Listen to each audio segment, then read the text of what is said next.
এই যে বাসটা দেখেন, বাসটা আমার সামনে সামনে আসছো। তাইলে এখন আমি ফটিকছড়ি এই জায়গায় আছে, অসাধারণ জায়গা। এই জায়গার ভিউ অসাধারণ ভাই।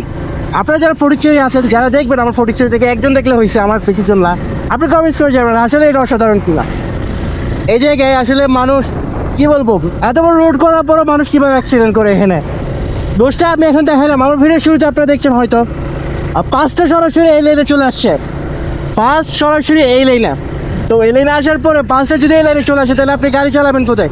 তো আপনাকে অবশ্যই এখানে চলে যেতে হবে। তো গাড়ি আমার গতি কম, ওই জন্য আমি আসতে চালাচ্ছি, আমার হয়তো ওই প্রবলেমটা ফেস করতে হয় নাই।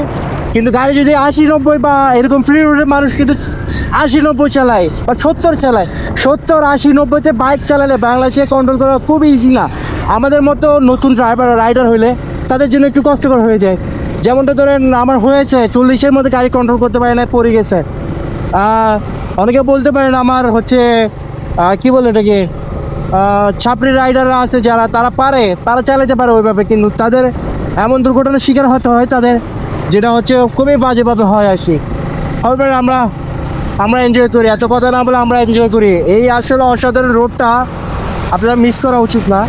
আপনারা ফটিকছড়ি আসুন, ঘুরুন, তারপর হচ্ছে আপনারা এনজয় করুন। এই জায়গায় আমাকে এসে দাঁড়াতে বলেছে।